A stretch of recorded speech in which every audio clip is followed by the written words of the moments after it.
Hotel blue arc के चौथे माले पर बस एक ही कमरा जल रहा था, कमरा नंबर 404।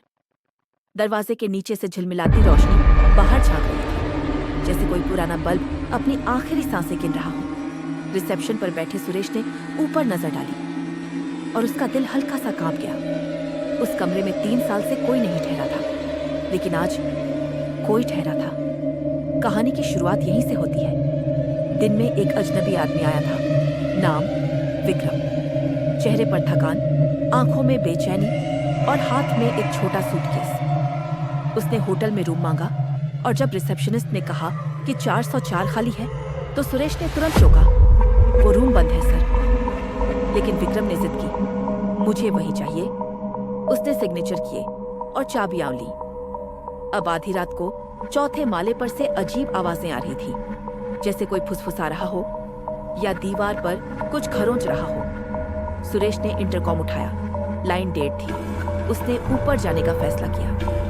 सीढ़ियों पर चढ़ते हुए उसे हल्की बदबू आई, सड़ी नमी और धुएं का मिश्रण, जैसे कोई कमरे के अंदर कुछ जला रहा हो। उसने धीरे से 404 का दरवाजा खटखटाया। कोई जवाब नहीं। फिर उसने हैंडल घुमाया। दरवाजा खुल गया। कमरे के अंदर धुआं भरा हुआ था।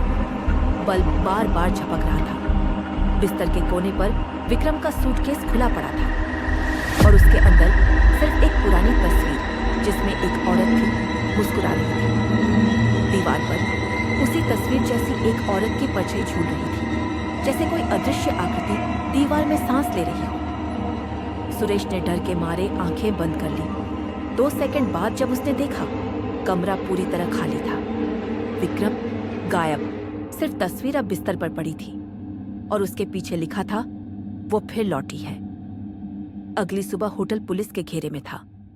कमरे में किसी इंसान का निशान नहीं था, लेकिन सीसीटीवी में साफ दिखा, विक्रम रात को खुद से बात कर रहा था और बीच में अचानक हवा में खिंच गया, जैसे किसी ने उसे पकड़ लिया हो।